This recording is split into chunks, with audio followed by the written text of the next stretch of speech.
अस्सलाम वालेकुम dear viewers. आज का जो हमारा टॉपिक है वो है pronoun.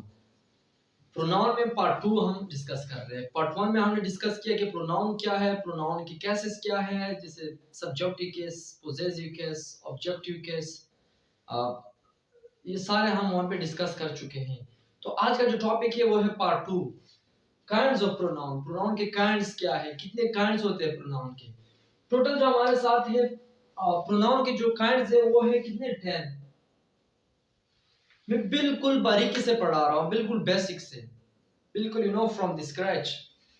The first kind which we have personal pronoun. जो सबसे पहले हमारे पास जो काइंड है वो है पर्सनल प्रोनाउन। सेकंड जो है वो है डेमोन्स्ट्रेटिव प्रोनाउन। थर्ड जो है वो है indefinite pronoun, interrogative pronoun. Number fourth, पांचवा जो है वो है पोजेसिव प्रोनाउन। सिक्स जो है वो है रिलेटिव प्रोनाउन। सेवन जो हमारे पास है वो है रेसिप्रोकल प्रोनाउन। एटवा जो है वो है डिस्ट्रीब्यूटिव प्रोनाउन।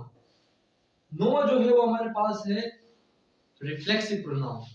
दसवा जो हमारे पास है वो है इम्फेटिव प्रोनाउन। तो टोटल प्रोनाउन की जो हमारे पास काइंड्स है वो कितने हैं? 10 काइंड्स हमारे पास। Personal, demonstrative, indefinite, interrogative, possessive, relative, reciprocal, distributive, reflexive, emphatic pronoun. तो हम अब इसको एक एक को डिस्कस करेंगे कि पर्सनल प्रोनाउन क्या होता है, हम किस तरह इसको जानेंगे, रिफ्लेक्सिव प्रोनाउन क्या होता है, रेसिप्रोकल क्या होता है, एम्फेटिक क्या होता है। तो ये सारे हम जो है इस लेक्चर में डिस्कस करेंगे। तो सबसे पहले जो हमारे पास है वो है, तो हमारे पास जो फर्स्ट ऑफ ऑल है वो है पर्सनल प्रोनाउन। जिस तरह के मैंने बता दिया कि प्रोनाउन के 10 काइंड्स हैं, तो उन्हीं 10 काइंड्स में से जो फर्स्ट ऑफ ऑल जो पहला काइंड है वो है पर्सनल प्रोनाउन। पर्सनल प्रोनाउन क्या है? he, she, it, are, you, we, they are called personal pronoun। Simply जितने भी he, she, it, are, you, we, they जितने भी पर्सन है, ये पर्सन से आया हुआ है, पर्सन से निकला हुआ पर्सनल प्रोनाउन। तो ये सारे क्या है? ये पर्सनल प्रोनाउन है। यहाँ पे मैं कुछ एग्जांपल लिख चुका हूँ। यहाँ पे मैंने एग्जांपल लिखा है he plays hockey। तो यहाँ पे हमारा जो he है वो एक प्रोनाउन है जो सब्जेक्ट का काम कर रहा है, सब्जेक्ट की जगह लगा हुआ है। they are students, यहाँ पर they जो है ये हमारा क्या है? ये भी एक प्रोनाउन है। तो इसी तरह I am अब्दुल्ला, तो आई एक प्रोनाउन हो गया। इसी तरह वी आर क्लास फेलो, तो वी यहाँ पे जो है हमारा एक पर्सनल प्रोनाउन हो गया। तो इसी के साथ साथ जो दूसरा हमारे पास होता है वो है डेमोन्स्ट्रेटिव प्रोनाउन। डेमोन्स्ट्रेट करना है किसी चीज को। It points out to specific object, किसी चीज को क्लू देना, किसी चीज को पॉइंट आउट करना। जिस तरह यहाँ पे मैं लिख चुका हूँ this is my pen, this is my pen. तो यहाँ पे जो है ये दिस, ये हमारा एक डेमोन्स्ट्रेटिव प्रोनाउन है, पेन की तरफ इशारा कर कि this is my pen, point out कर रहा है इस चीज को। इसी तरह यहाँ पे मैंने लिखा that is your book, that is your book. ये हमारे पास जितने भी हैं ये डेमोन्स्ट्रेटिव प्रोनाउन, ये चार होते हैं, दिस, दैट, दिस, दोस। जो दिस जो होता है ये सिंगुलर के लिए इस्तेमाल होता है, इसी तरह दैट भी सिंगुलर के लिए इस्तेमाल होता है। और इसी तरह हमारे पास जो है दिस प्लूरल के लिए इस्तेमाल होता है, दोस भी प्लूरल के लिए इस्तेमाल होता है। दिस सिंगुलर के लिए जिस चीज को हम टच कर सके, दिस प्लूरल के लिए जिसको हम टच कर सके, दैट सिंगुलर के लिए जो हमसे दूर हो, दोस जो प्लूरल हो, सिंगुलर ना हो, ज्यादा हो, उसको हम दोस कहते हैं। जो हमसे दूर हो, जिसको हम टच ना कर सके, तो उसे क्या कहते हैं? इसे डेमोन्स्ट्रेटिव प्रोनाउन कहते हैं। हम इसमें आमतौर पर हम पॉइंट आउट करते हैं किसी चीज को। उसके बाद जो हमारे पास है वो है इंडेफिनिट प्रोनाउन। इंडेफिनिट प्रोनाउन, एक होता है डेफिनिट, एक खास होता है, एक होता है इंडेफिनिट। ये इंडेफिनिट डियर व्यूअर्स हमारे पास जो होता है ये खास नहीं होता है। तो इंडेफिनिट प्रोनाउन क्या होता है? It does not refer any particular person और थिंग। ये किसी खास चीज या पर्सन को रेफर नहीं करता, डेफिनेट चीज को रेफर नहीं करता, ये इनडेफिनेट होता है। एग्जांपल के जरिए से इसको भी जानते हैं।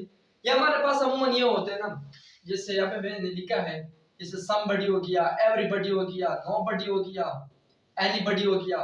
इसी तरह समवन हो गया, एवरीवन हो गया, नोवन हो गया, एनीवन हो गया। और इसी तरह समवेयर हो गया, एवरीवेयर हो गया, नोवेयर हो गया, एनीवेयर हो गया। और इसी तरह समथिंग हो गया, एवरीथिंग हो गया, नथिंग हो गया और एनीथिंग हो गया। तो इसी तरह वो ट्रिक से लिख चुका हूं यहाँ पे सम, एवरी, नो, एनी। और इसी तरह यहाँ पे मैं लिख चुका बॉडी, वन, वियर, एनीथिंग। तो यहाँ पे मैंने एग्जांपल लिखी हुई, ये जिस तरह मैंने बता दिया स्टार्ट में कि ये किसी खास चीज को रेफर नहीं करते। जैसे somebody has stolen my mobile, किसी ने मेरा मोबाइल चोरी कर लिया। somebody, किसने चोरी किया मालूम नहीं है, पता नहीं है इसका। someone was killed there, someone was killed there। dear viewers, एक और चीज मैं आपको बताता चलूं कि somebody और someone में फर्क है, इसमें फर्क है। फर्क ये है कि somebody जब किसी ग्रुप में से किसी का, जिसे यहाँ पे लिखा हुआ मैंने somebody has stolen my mobile, जैसे हम क्लास में बैठे हुए, क्लास में किसी ने मोबाइल चोरी की, somebody has stolen my mobile, तो उन्हीं ग्रुप में से किसी ने चोरी किया हुआ है। यहाँ पे जो मैंने लिखा कि someone was killed there, someone कोई भी हो सकता है। मैं कह सकता हूँ कि someone has stolen my mobile, someone में पता नहीं चल रहा है कि पूरे स्कूल में, बाजार में, पूरे वर्ल्ड में किसने चोरी तो किया होगा ना, तो यहाँ पे मालूम नहीं होता। somebody जो होता है उस ग्रुप में से होता है, लेकिन वहां पे भी मालूम नहीं होता, इनडिफिनिट होता है। I want to go somewhere, I want to go somewhere, तो ये somewhere जो है हमारा क्या है, ये भी एक इंडिफिनिट प्रोनाउन है। I have something, I have something to tell you, I have something to tell you। तो इसी तरह ये हमारे पास क्या है, ये इंडिफिनिट प्रोनाउन। इसी तरह आप बहुत सारे एग्जांपल बना सकते हो। तो ये हमारे पास था इंडिफिनिट प्रोनाउन। इसके बाद नेक्स्ट जो हमारे पास प्रोनाउन है, चलो उसकी तरफ चलते हैं, उसको। तो इंडिफिनिट प्रोनाउन के बाद हमारे पास चौथी नंबर पे है इंट्रोगेटिव प्रोनाउन। इंट्रोगेटिव प्रोनाउन क्या होता है, इसको भी देखते हैं। It is used to ask a question, इसमें अक्सर औकात हम क्वेश्चन पूछते हैं।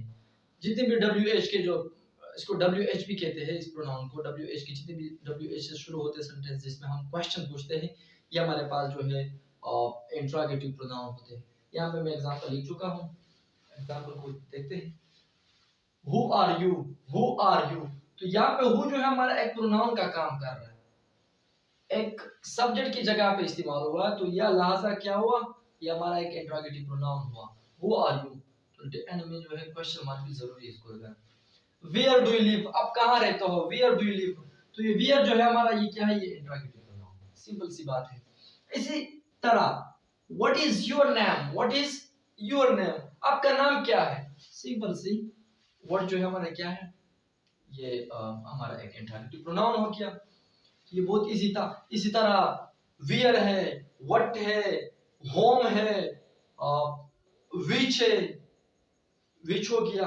तो ये सारे हमारे पास जो है ये प्रोनाउन होते हैं।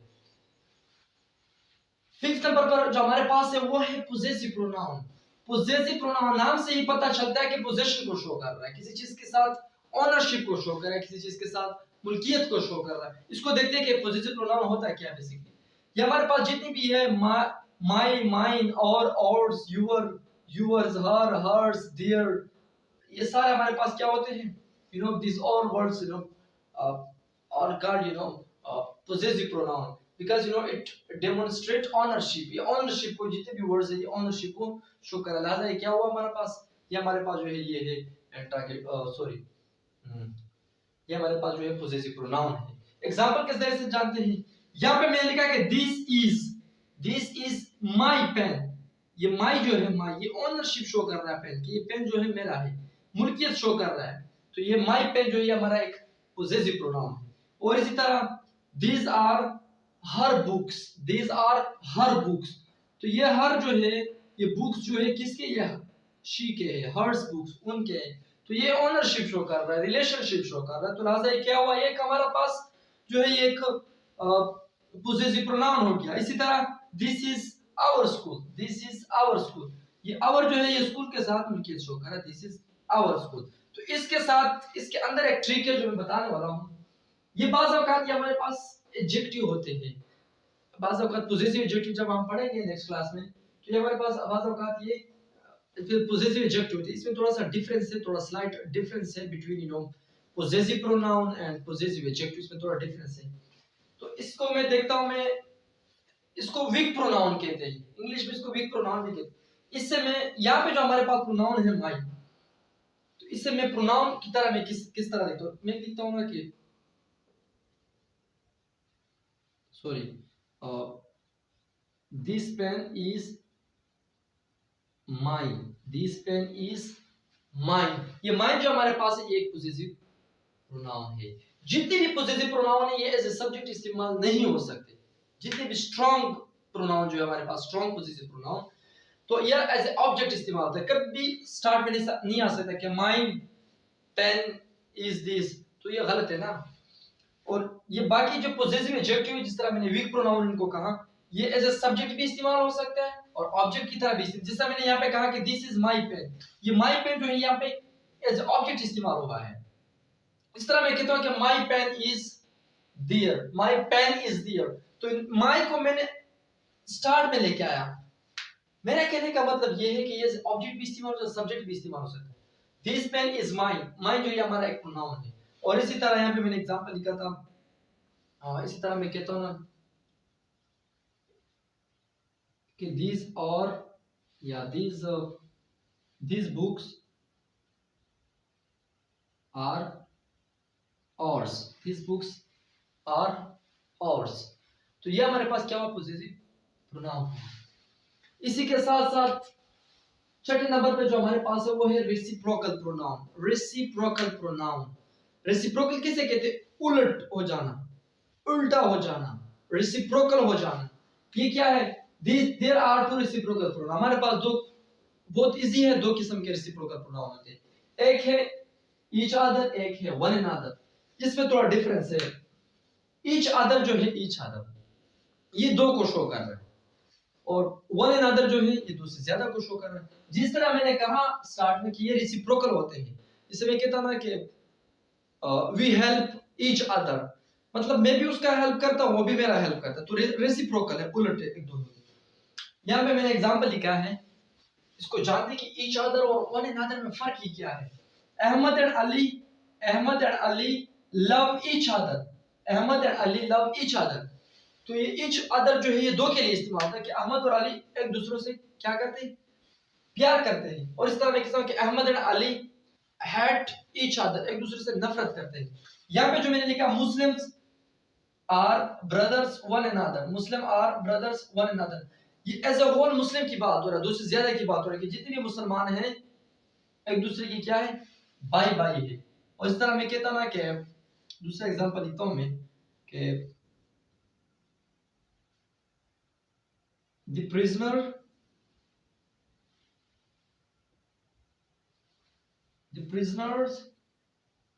are blaming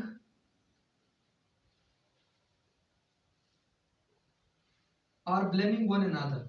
prisoners, तो ये prisoner जो है ये ज्यादा है। इस तरह मैं कह सकता हूँ कि 10 prisoners या 20 prisoners are blaming one another। one another तो इसका मतलब ये है कि ये दो से ज्यादा है। तो ये था रेसिप्रोकल प्रोनाउन, ईच अदर और वन अनदर के बारे में भी मैंने बता दिया। अब चलते हैं नेक्स्ट की तरफ कि नेक्स्ट हमारे पास क्या है।